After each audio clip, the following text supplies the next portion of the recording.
Teatry ny fampianarana indray kosa feikevitra maro no tapaka tao arinan'ny ilahetsika goavana fitaonandoha lehibe ho an'ny fampianarana manerana ny nosy izay nitanterahana tamin'ity herinandro ity niraisan'ny filoham-pirenena Rajonary mampianana moa izy ireo ary dia nanamafy ihany koa ary nitaky ny tokony hanomezana asina indray ny mpampianatra eto Madagasikara. Naharitra 3 andro ny fikaonan-doha lehibe ny mpampianatra manerana ny Madagasikara. Maromaro ireo fehi-kevitra izay nivoaka nandritra io fikaonan-doha lehibe io ka isan'izany indrindra ny famerenana ny asin'ireo mpampianatra.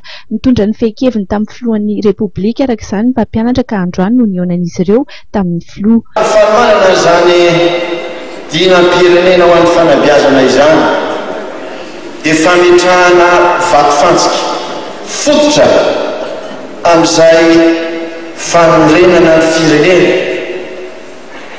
Ohatra mahatsiaro foana ilay obolana fampiasan'ny zareo sinoa hoe raha hijery ny foezaka ianao dia mambole vary, raha hijery ny lavidavitra ianao dia mambole hazo, fa raha hijery sy tsinjony tena lavitra ianao dia ny olona nikarakaraina. Zany nefa ataonareo, zany nefa ataontsika plastika. Nafonja ny fehi-kevitra, telandra anareo no fandinika, telandra anareo fampitapatapakatra, telandra anareo no nanao jery-todika ny eo amin'ny lasa, ary telandra anareo no niezaka mitsinjo no avy. Vakiko ny fehi-kevitra voalohany izay nataonareo. Arivery fa zavatra lehibe loatra ny zavatra izay nidinianareo teo.